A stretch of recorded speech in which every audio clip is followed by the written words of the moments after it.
Bienvenue à l'Exponentialiste, un rendez-vous pour les hommes et les femmes de destinée, des gens comme toi qui veulent se dépasser, qui veulent entrer dans les promesses absolument formidables de Dieu pour notre vie. Et tu es au bon endroit parce qu'aujourd'hui, on va parler de ces choses. Aujourd'hui, on va inspirer et réveiller et activer le feu que Dieu a placé dans notre cœur. Et juste avant, et dans le but justement de contribuer à cette activation, j'aimerais t'offrir ce livre gratuitement. C'est un e-book que tu peux télécharger.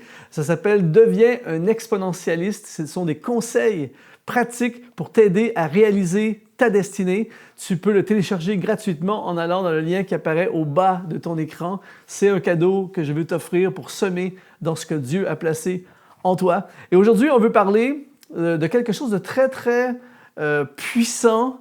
En fait, on veut parler de ton futur pour activer ton présent. Aujourd'hui, j'aimerais parler de 7 choses que tu ne regretteras pas à la fin de ta vie.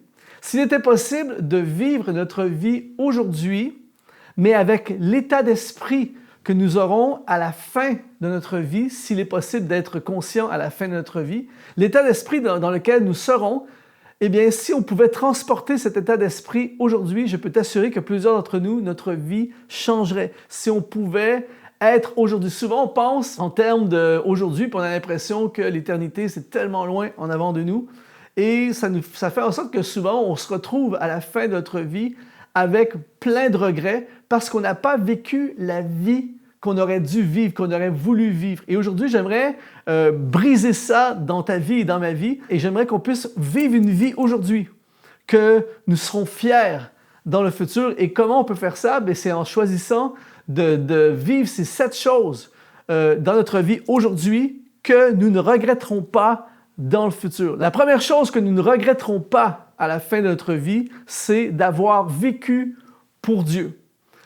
Si aujourd'hui tu choisis de vivre ta vie à fond pour le Seigneur, si tu choisis de vivre une vie où il est la priorité, il est la fondation, il est le fondement, il est la raison qui fait battre ton cœur de vivre, tu vis une vie en fonction des priorités de Dieu et non des tiennes, tu vis à fond pour le Seigneur, je peux t'assurer qu'à la fin de ta vie, tu ne seras jamais dans le regret. Tu ne vas pas dire « Ah, il me semble que dans ma vingtaine, dans ma trentaine, dans ma cinquantaine, dans mes 60 ans, je regrette d'avoir vécu pour Dieu. » Non, toutes les personnes que je connais qui ont vécu pour Dieu à la fin de leur vie n'avaient aucun regret d'avoir vécu pour le Seigneur. Et récemment, je lisais l'histoire de Jim Elliot, ce jeune missionnaire dans les années 50, missionnaire qui a ressenti un appel, il vivait pour Dieu à fond, il voulait servir Dieu à fond. Il est parti en Amérique du Sud dans une tribu très, très reculée.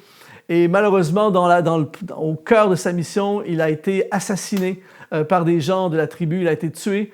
Et ils ont trouvé, quelque temps plus tard, dans son journal personnel, alors qu'il a sacrifié littéralement sa vie, ils ont trouvé une note et c'est tellement touchant. Il a dit « Donne ce que tu ne peux pas garder pour obtenir ce que tu ne peux pas perdre. » En d'autres mots, il a vécu sa jeune vie, il est décédé à 29 ans, très jeune.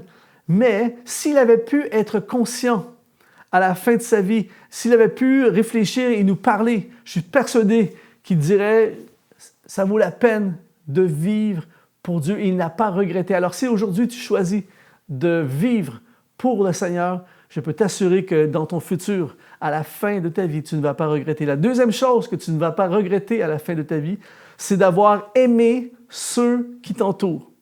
C'est très rare que tu vois quelqu'un en fin de vie qui a un désir de partir en guerre contre tout le monde, qui a un désir d'être en conflit. Très souvent, même, j'ai vu des gens en fin de vie qui apprennent qu'ils ont une maladie grave, tout ça, qui vont décéder. J'ai vu souvent des gens comme ça chercher à se réconcilier, chercher à retrouver des personnes avec qui ils ont eu des conflits et trouver le moyen de faire la paix.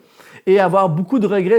Pourquoi j'ai été impliqué pendant tant d'années dans un conflit, dans un truc juridique contre telle ou telle personne, tout ça. C'est très, très rare que c'est le genre d'énergie que tu cherches dans ta vie à la fin de ta vie. Au contraire, à la fin de ta vie, tu es fier de l'amour que tu as donné, des gens que tu as aimés, des gens que tu as pris soin, des gens que tu as envers qui tu as donné ton affection, ton amour. Tu ne regrettes pas ces choses-là. Alors, c'est pour ça que quelqu'un qui vit aujourd'hui avec l'état d'esprit de quelqu'un qui est en fin de vie, eh bien, va prendre du temps pour aimer les gens, va fuir les conflits. Aujourd'hui, si tu es dans un conflit quelconque, si tu es impliqué dans un...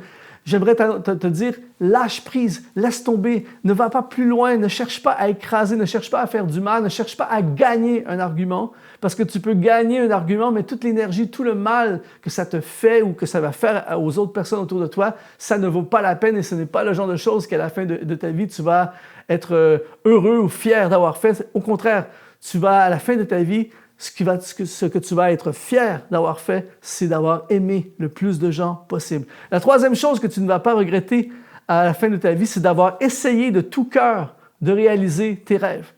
L'une des choses que les gens regrettent à la fin de leur vie, c'est justement de ne pas avoir poursuivi leur rêve. Combien de fois j'ai entendu des gens dire si je pouvais refaire, j'aurais dû faire des études, je voulais être un médecin et puis c'était compliqué à l'époque, tout ça. Et je voulais être un artiste, j'aurais voulu le faire, j'aurais voulu voyager. Si je pouvais retourner en arrière, j'aurais voyagé plus, j'aurais démarré mon entreprise. Si c'était à refaire, j'aurais dû aller dans le ministère, me lancer à fond dans le ministère. Plein de choses comme ça que les gens regrettent. Alors, tu ne regrettes pas à la fin de ta vie d'avoir essayez au moins. Peut-être qu'il y a des choses des rêves que tu avais que tu n'as pas atteints, que tu n'as pas réalisé ou tu n'as pas réussi à réaliser, mais tu vas avoir cette joie de te dire, j'ai au moins essayé d'aller au bout de mes rêves.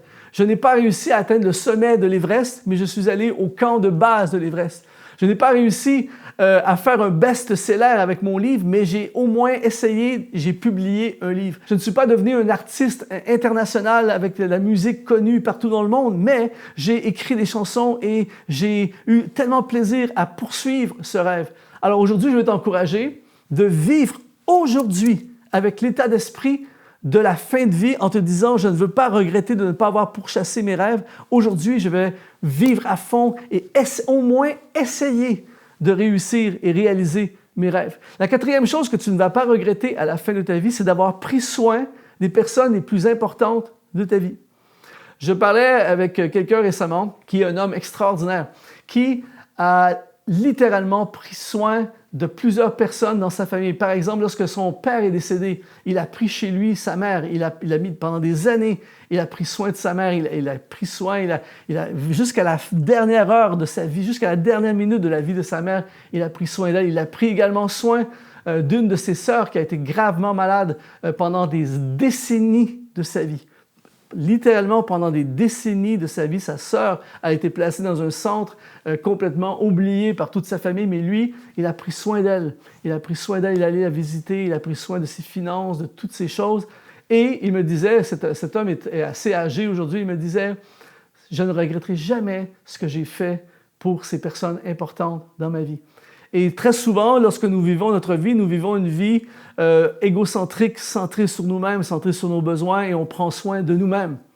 Mais l'une des choses que tu ne vas pas regretter à la fin de ta vie, c'est de prendre soin des personnes les plus importantes. Au contraire, c'est le contraire qu'on voit. Beaucoup de regrets d'avoir dépensé plein d'énergie sur des personnes qui ne sont plus là dans ta vie et d'avoir négligé les personnes qui sont encore là dans ta vie. Alors aujourd'hui, je veux t'encourager à faire l'inventaire des personnes qui sont les plus importantes dans ta vie et d'aller à fond dans ton investissement dans ces personnes. La cinquième chose que tu ne vas pas regretter à la fin de ta vie, c'est d'avoir choisi de vivre ta destinée. Même si c'est une voie qui était difficile, même si c'est une voie qui n'était pas rémunératrice, même si poursuivre ta destinée a fait que tu n'as pas fait l'argent que tu aurais pu faire. C'est très rare que tu vas voir quelqu'un dire à la fin de sa vie « j'aurais dû passer plus d'heures au bureau ». C'est très rare que quelqu'un veut être l'homme le plus riche du cimetière. C'est très, très rare. Mais il y a beaucoup de gens qui se sont empêchés de poursuivre leur destinée et de vivre le plan de Dieu à cause des sacrifices que ça impliquait, à cause du prix à payer pour servir Dieu. Mais lorsque tu arrives à la fin de ta vie, tu es heureux d'avoir vécu le plan de Dieu. Tu es heureux d'avoir fait la volonté de Dieu, d'avoir poursuivi ta destinée, même si ça a impliqué des années de sacrifice, même si ça a impliqué de perdre certaines choses, même si ça fait en sorte même que ça a été impopulaire auprès de ta famille, auprès de certaines personnes de ton entourage, même si tu n'as pas fait des choses qui font de toi quelqu'un de célèbre, tu ne regretteras jamais d'avoir consacré ta vie à poursuivre ta destinée. La sixième chose maintenant que tu ne regretteras pas à la fin de ta vie, c'est d'avoir investi dans des personnes qui ont porté des fruits. Dans 1 Timothée chapitre 1, versets 1 et 2, l'apôtre Paul dit, il écrit à Timothée, il dit « Paul, apôtre de Jésus-Christ, par ordre de Dieu », on parlait de destinée, c'est fort là, par ordre de Dieu, notre Sauveur Jésus-Christ et notre espérance, à Timothée, mon enfant légitime en la foi. Ici, quand il parle d'enfant, il parle dans le grec de descendant. L'apôtre Paul a investi énormément dans son fils Timothée. Il a écrit 2 épîtres à Timothée où il l'a enseigné, il l'a formé, et Timothée est devenu littéralement un champion de l'Église du Nouveau Testament. Et Paul a sacrifié beaucoup pour Timothée, a investi beaucoup dans Timothée, mais la bonne nouvelle, c'est que Timothée a donné des fruits extraordinaires. Et à la fin de ta vie, tu ne regretteras jamais tout le temps, toute l'énergie, tout l'investissement de ta vie que tu as donné dans des personnes qui ont porté du fruit. C'est pour ça qu'aujourd'hui, tu dois choisir minutieusement les gens en qui tu t'investis.